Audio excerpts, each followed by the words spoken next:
Kezia Gill. Tell you this for nothing. Trevor's stayed, he stays for no man. Trevor's in corner, he's going nowhere. And I'm Jade Helliwell. Breakups are good for songwriting and losing weight. And you're listening to Do You Know Any Oasis? A podcast about two women trying to make an independent career in the music industry. I know you write your own songs and everything, love, and they're good and everything, but do you know any Oasis?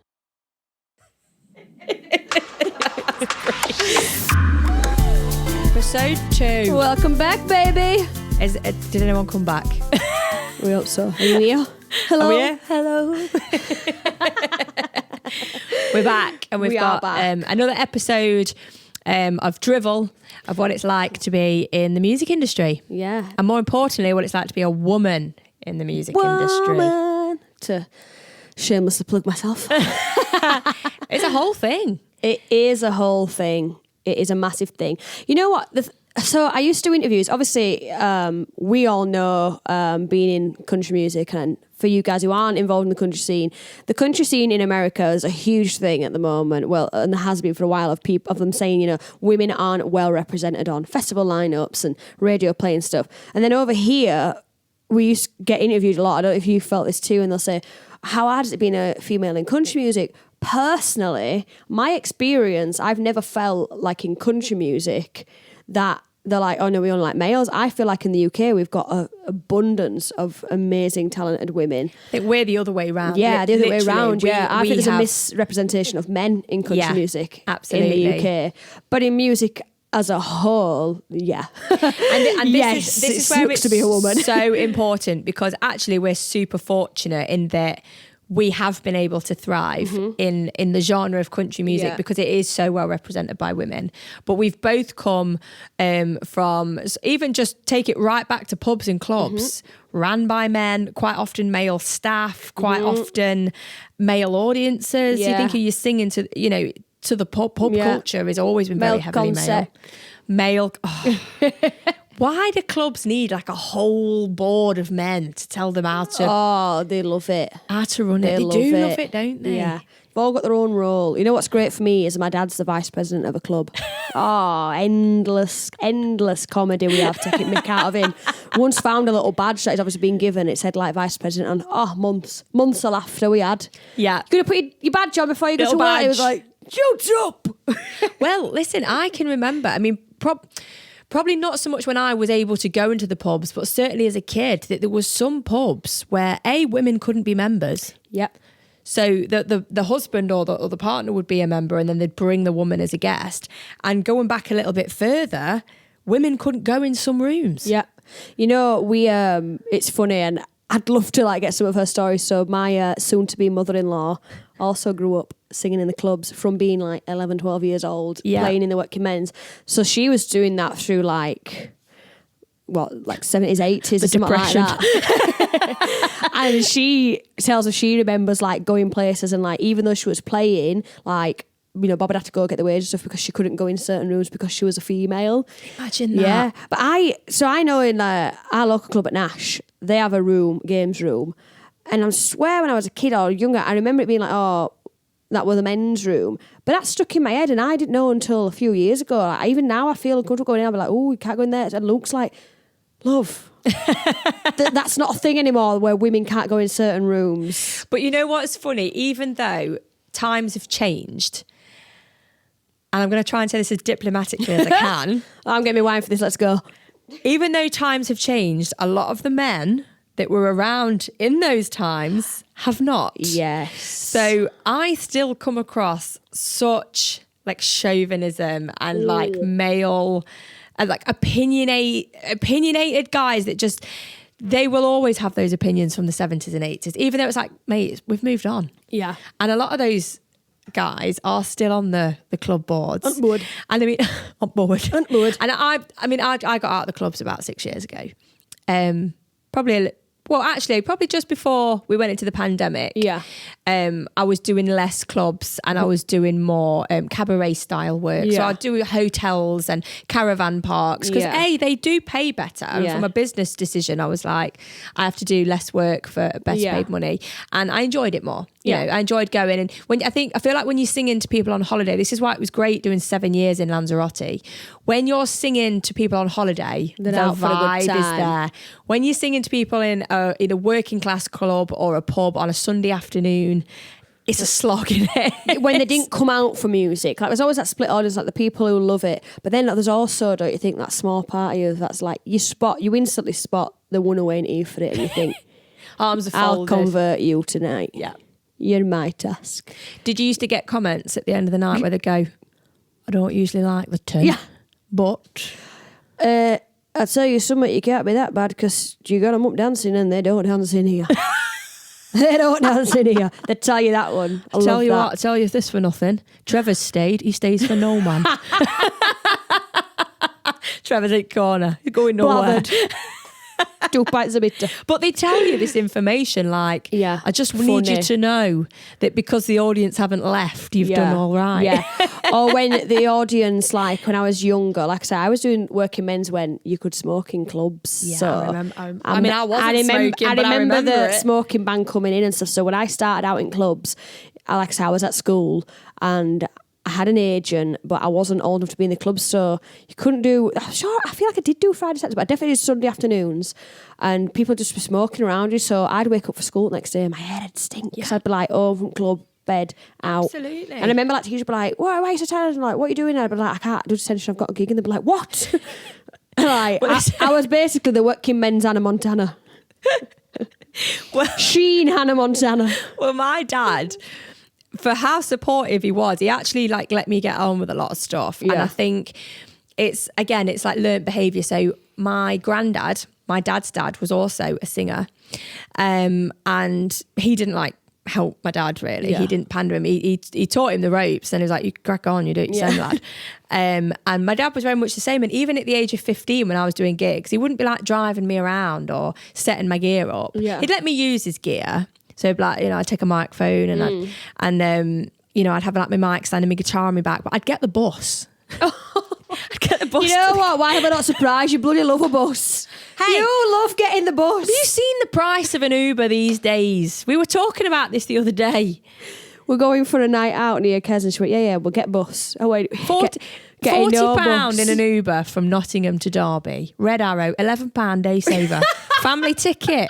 Who's laughing now? There and back. Get a little tinny from the spa. But I do love a bus. But this is where it comes from, you see. That's it. But the thing is as well, because my dad, he'd either be working on a Sunday or he'd go and have a drink. Sunday was drink day. Yeah. So he's not ferrying me to a gig, Yeah. And so I'd get the bus, but I'd have to get like the last bus home, which was usually about 8 o'clock.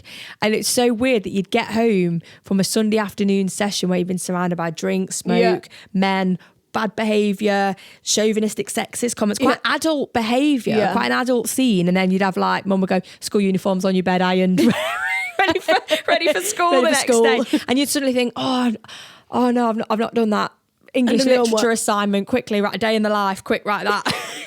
Right. 60-word essay, quick. Yeah. And you'd have to quickly get your homework done when you got back from a gig.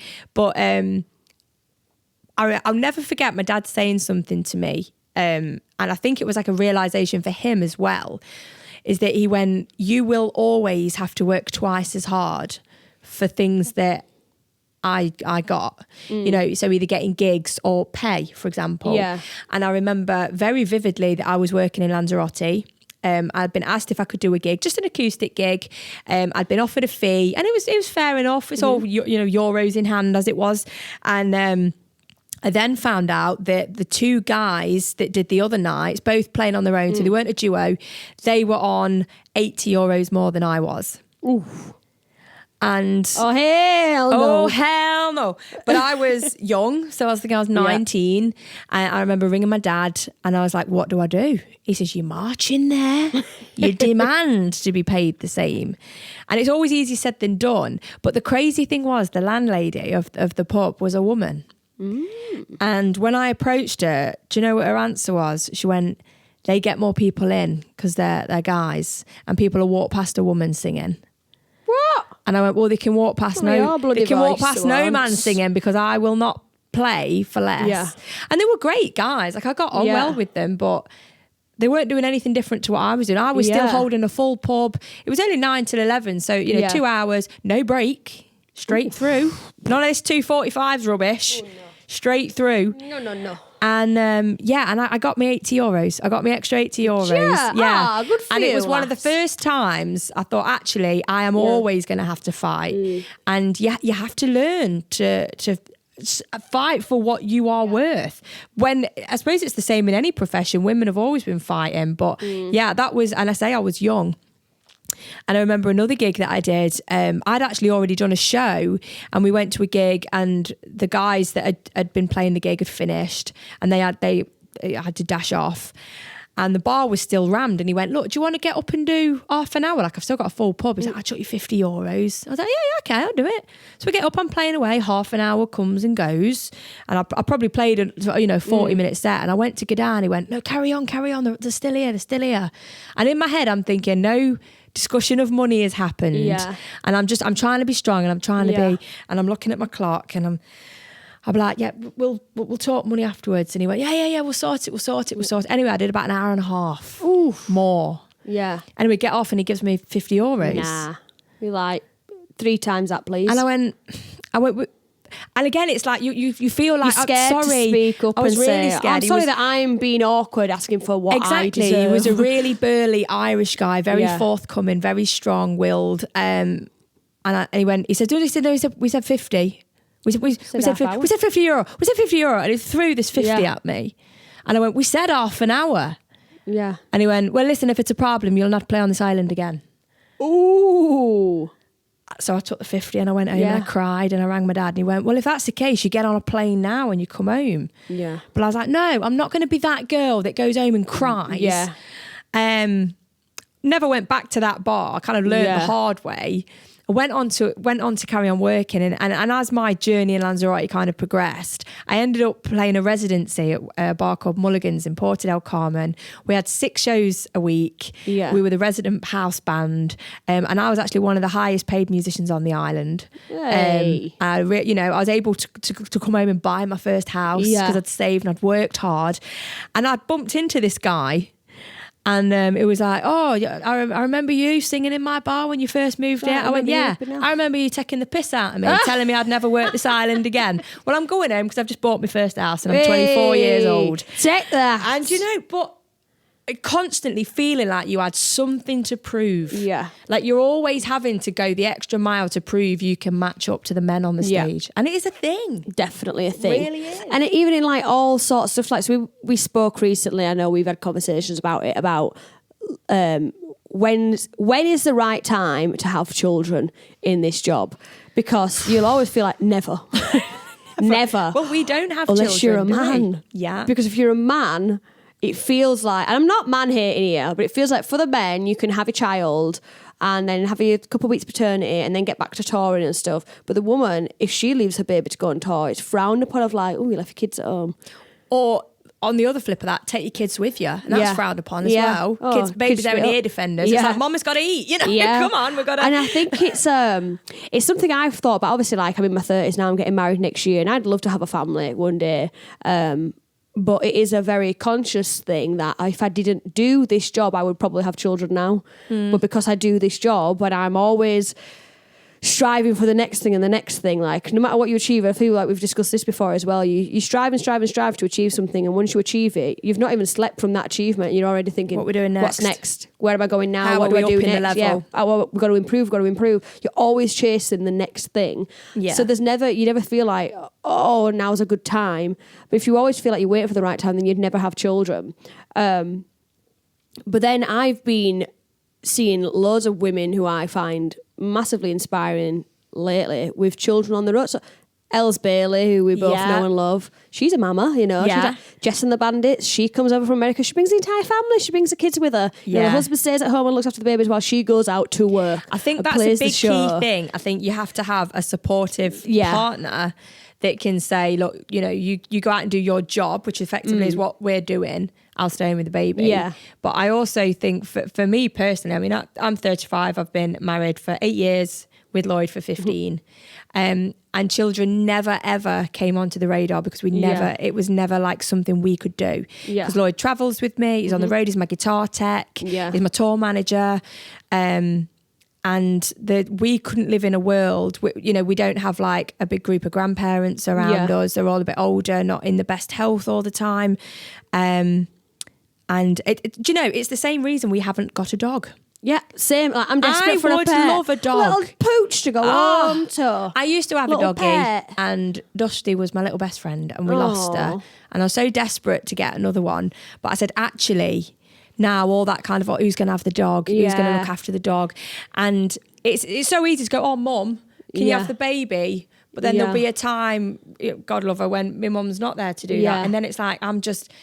What do you do then? Exactly, what do you do? Or if say like a tour came up in Australia, are you going to be away for 5 weeks? Yeah, that's it. And like even Luke says to me is like, when we do eventually have children, because he tours a lot outside, obviously he does a lot with me, but he plays for so many different theatre shows and musicians and stuff, and he tours quite a lot. And he's like, we'd have to discover like, do I want to be a dad through a FaceTime camera on tour? Or, how would we do that and stuff? So we do have conversations about it. But I think in general, it's easier for the father to get back to work and get back to music than it is the mother. And people often say like, Madam Morris is doing it. Madam Morris has got a little bit more income than I've got, hon. Do you know, I thought she's got a team of bloody nannies. I thought that when I watched the Pink documentary on Netflix, and I thought, I am such a fan of Pink. Yeah. She is incredible, and amazing. She is just a classic example of just leveling up all the time. Yeah. And she's her biggest critic. She's like, every show needs to be bigger than the last show, and I'm here for that. I love that. And she takes her kids on the road with her everywhere. But her husband's with her. There's a full babysitting team that come with her, catering is there, all the hotels are like big massive suites. Yeah. The realistic side of it for us is that we'd have like our own car with a car seat in the back, kid crying. We're trying to drive. Premier in family room. It's just, do you know what I mean? Like it's two different realities. Can you hold the baby while I sound check? That's the level we'd be at. I felt like, keep waiting. And the thing is, like, as much as I'm like, I'd have kids now. If I didn't do music, I would. But doing this, I wouldn't want children anytime soon. A few more years, to my mum's dismay. A few more years.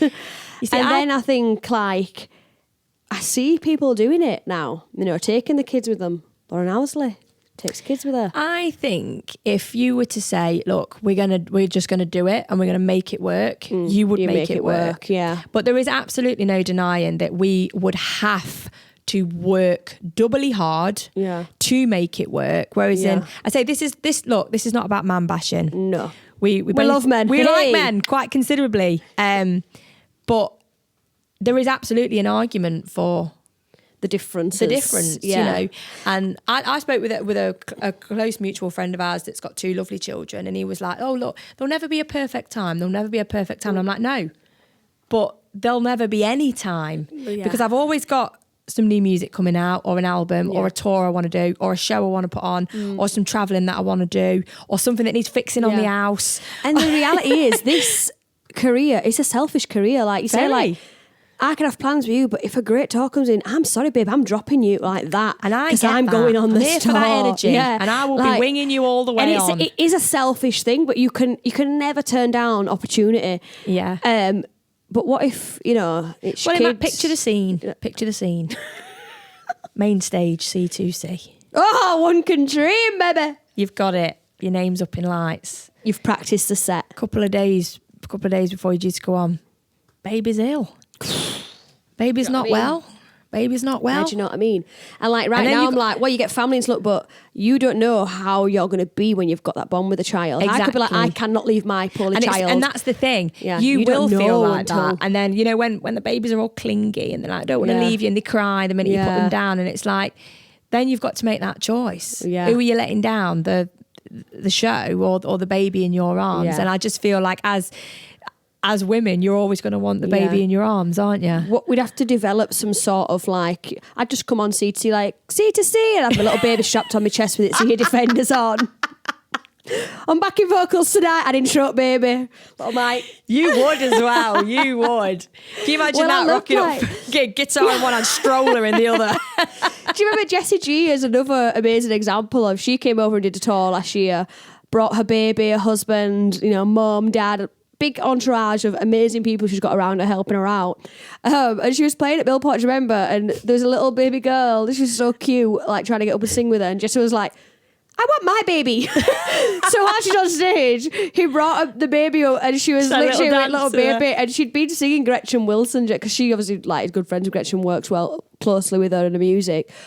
And she'd sang Redneck Woman, and I'm sure it was, you was like, you missed a perfect opportunity to get the baby when it was with the baby on my hip.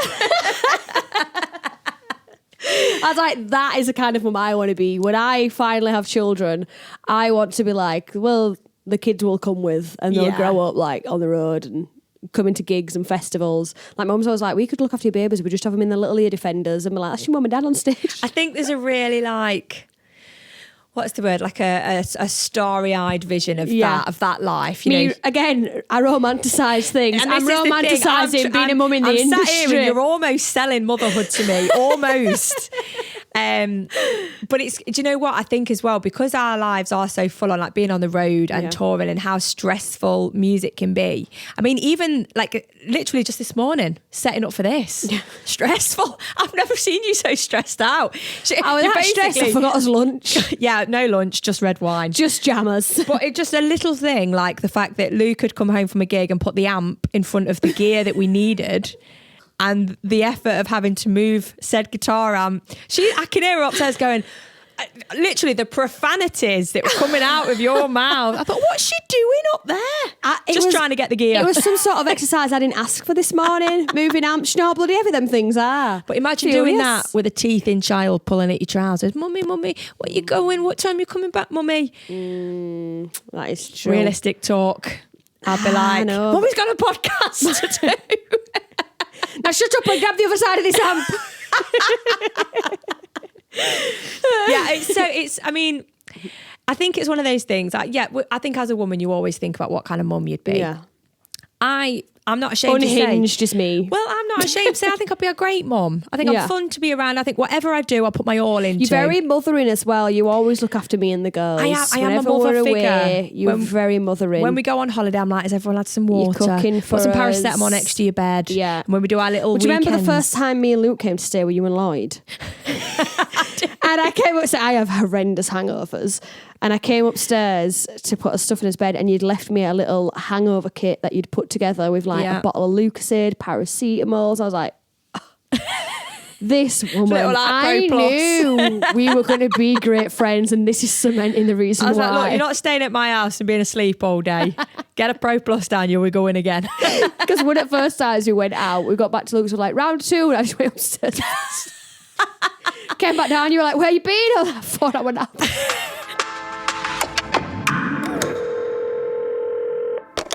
I am Kezia Gill, and don't forget I am an independent artist, and you can listen to all of my original music across all major platforms. Just search Kezia Gill Music. One of my truly most terrifying moments of my life is when I found out about your aversion to Prosecco.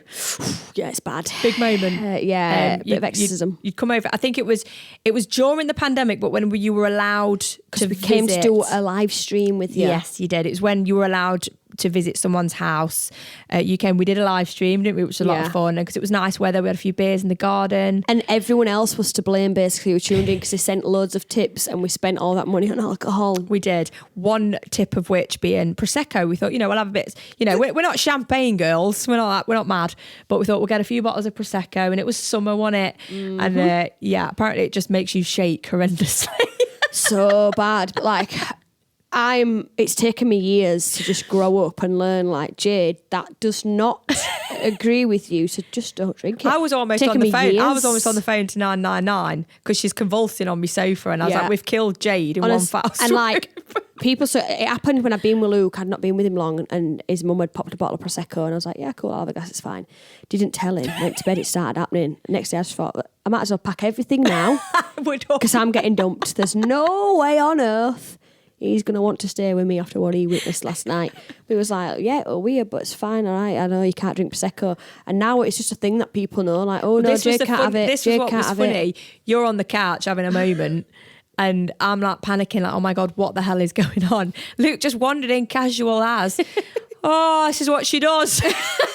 She's fine. She just needs to go to bed. I went, literally...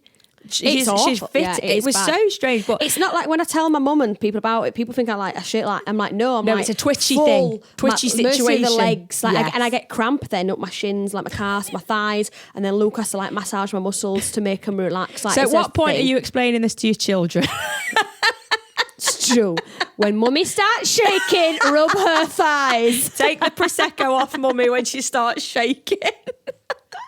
You know, it's mad because I've got two sisters. I've got an older sister and a younger sister. My older sister's got kids. My younger sister's got dogs. Neither of them have any social life. I'll ring them on like a Wednesday afternoon, like, you coming out? And my older sister's like, oh no, sorry, I've got to get my daughter at 3:30. And then my young sister's like, oh no, because if we leave the dogs, they piss everywhere. And I'm like, what world are we living in? Yeah. I think, again, that's like another thing, like being musicians, it's an antisocial job. Like, say, Wednesday afternoon for me, I'm like, yes, let's get out. This is the thing. I can ring you and be like, little sesh Wednesday afternoon, and we absolutely can do that. Fantastic. But then I guess the flip side of that, like all my friends stuff will be like, woo, we're going out on Saturday. I'm like, I've got a Saturday in November. 2027. So like where we are like antisocials, like when they're like ready to go out, I have to like get something in the diary from seeing my friends and family. But then equally, like I'll be like, who's out? And they're like, babe, it's Tuesday, we're at work. I love it. I'm very lucky. I've got loads of teacher friends. I know when school holidays are. Exactly. I'm like, you got 2 weeks at Easter. What we doing? Fancy it? Little Thursday sesh.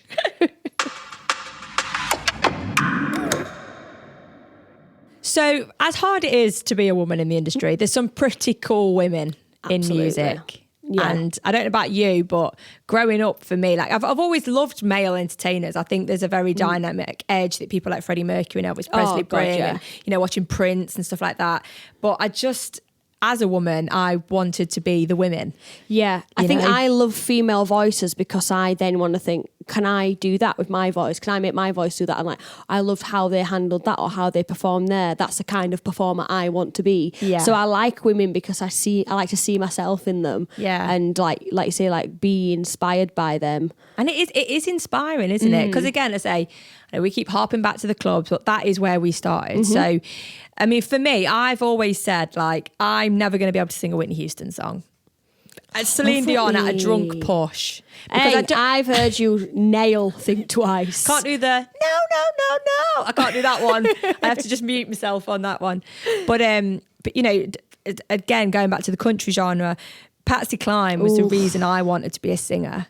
And actually, I think she has a lot of soul in her voice as well. Yeah, I feel like she's one of those voices that you can feel a heartbreaking. And like, even though she didn't write Crazy, but if you didn't know that, you'd believe it. Yeah. Like, her heart is breaking, and like, you know, I Fall to Pieces, like, you feel that pain. Her voice, the way she can put emotion into a voice and make you believe every single word she's singing, I think is a sign of an exceptional vocalist. Yeah. Adele. Exactly. Same. And it's like she has that whole kind of the piano ballad. And you could say to Adele, oh yeah, you've done that now, what next? Like, no. Nah, just keep doing it. Nothing next. You have nailed that demographic.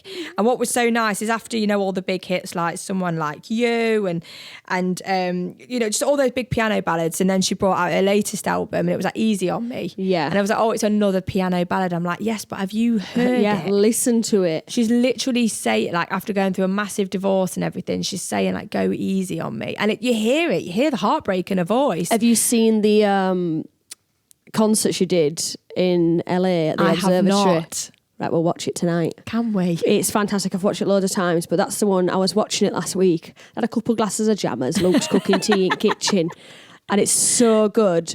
And it's the new album that she's playing. It was like a CBS special. Nice. And she plays Rolling in the Deep. And I was just when I'd put me finally learned your curls from my dressing gown. So got my little curls in my dressing gown, glass of jammers in my hand, and I went on my own at the living room. We could have had it dancing away. Turned round and Luke was just at the doorway. Was like, what is going on? And then he was like, I filmed that.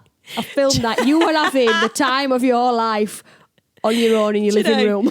I have got the funny story about that song. So one of my first proper boyfriends, I was only quite young. I think I was probably 14. First like proper serious boyfriend, little kiss, little snuggle, this sort of thing.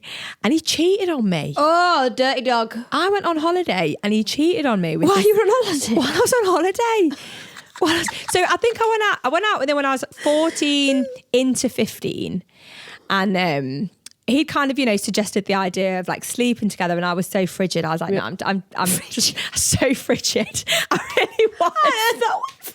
I was so frigid. I was like, I might let you feel my boob over my jumper, and that's it. That's it. So anyway, I went on holiday, and he slept with a girl. At 14? Well, 15 we were at this point. And I was so heartbroken. And it wasn't my first love because I was too young to love, but my first real, we were together about 6 months. I had my first boyfriend about 14. And I was like, I spent every weekend with him, and it was really intense, I think, when you're that old. Yeah. He slept with a girl while I was on holiday. And then the little boob jumper wanted enough for him to keep that man down. And then about 5 or 6 years later, I was at a family party and he was there. Sure, were your cousin or something? Well, no. Basically, I'm from a very large Irish family. He was from a big Irish family. And it was like, you can't not avoid. So anyway, we were at this party and I said, I was there with Lloyd. And I went, isn't it? I went, put Rolling in the Deep on. You could have had it. And he's there, right? And he's there with his trampy missus, whoever he's with. And I'd already I think I'd been living in Lanzarote, so I come back, I'm tanned. Yeah. I've got a bit more assurance. I've got some tattoos at this point. It was about 23, 24. Yeah. Got a much more solid assurance of what I had when I was 15. There with my boyfriend, my sexy boyfriend, we were engaged, and I sang Rolling in the Deep just to say, we could have had it all. And I literally looked at him and I was like, we could have Oh my had God, it. that is fantastic. Such a moment. Love it. Brought all the sass. Oh, I'm here for it. I'm here for the karaoke sass. But you know what? I could not have written half the songs I have written if it wasn't for men screwing me over. Innit? Thank you, boys. I always say, even my latest EP is about just never being, some of the songs Undercover and Lead Me On, about just not being good enough for somebody and having no real reason why, and knowing that they're just taking me, can't you, they only call you on a weekend and all this stuff. I'm happily engaged. 6 years I've been with Luke, so I have to dig deep when I'm writing these songs. I'm like, remember when you were 17? You do. Well, I went through a real dry spell with writing because I was so happy. So we men then. Oh no, that's easy. never happened, love. Easy. No, with writing because I was so happy. Yeah.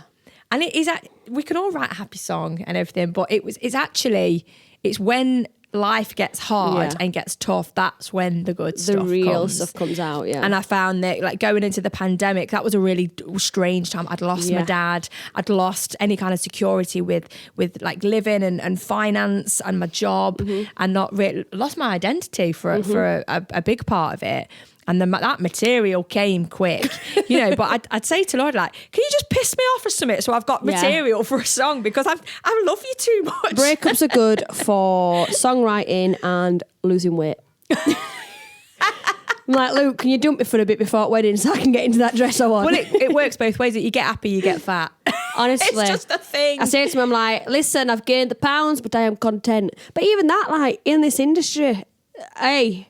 Men don't worry about gaining the pounds. But no one bats an eyelid to let you know you've put weight on. We were discussing recently, there's a couple of men in the public eye and that they've, quite publicly put a lot of weight on, but it's never... Good for them, hon, Never you spoken about. Yeah, exactly. It's not an issue. No. But God forbid was that a woman. Yeah. Well, it's interesting. So this documentary I'm going to make you watch tonight with Adele. It's a concert, but then it keeps stopping and she's having a chat with Oprah. I mean, come on. That's who she's chatting to in between, and she obviously lost a lot of weight. Yeah. And she said she struggled with that because people, she was like the advocate for being like a big women, girl. yeah. And she said, I had a lot of backlash when I lost weight. People saying you turn your back. And she was like, but I said, it's not my responsibility to make you feel better. Like, I'm just doing me. Like, so I think it works both ways. So even losing weight as a woman was exactly, that is another pressure that women feel. And it's like, I think it goes right down to like what clothes you wear. Yeah. Like the outfits that you wear on stage. I mean, I don't know if I've ever told you this story. Did I tell you about the email review that I got from a... Don't. I am not even lying. I did a gig and it was in Loughborough. Just a Friday night pub gig, 2:45s of covers. And for my pub, I used to dress really like I am now, you know, nice pair of boots, just a shirt. You don't need to dress up all fancy for a pub. Plus as well, you're a woman, I travel on my own. Just keep it casual but smart. And this guy asked me for a business card at the end of the gig. And I thought, oh, you know, potential work, a wedding maybe. Gave him my business card, had my email address. Woke up the next morning to a full review. A gig review. Unsolicited gig. It's worse than an unsolicited dick pic, innit? Unsolicited gig review. For starters. Just going through all, you know, really in detail as well. Like I was like, was this guy taking notes or something? And then at the bottom it said, outfit. I was like, okay, this is a subsection. As Shania Twain would say, it didn't impress me much. I thought... What was he wearing is what I'd love to know. I can't even remember who he was. A jumper with an hole in the cuff. I couldn't tell you his age. Last night's gravy down chest. It was such like, have you got... And as you know, you give a lot of cards out. Yeah. I couldn't even tell you his age, what he looked like. Fantastic. But I just thought, you've felt the need to email me and criticise my smart casual jeans outfit. I think he made some insinuation that a skirt or a dress would have been more... Because I'm a woman. And even now, I remember when I did a gig on my last tour, it was Manchester, the Deaf Institute. Fantastic venue. When you dropped that jacket and you had your backless outfit on, I remember that. I was like, whoo!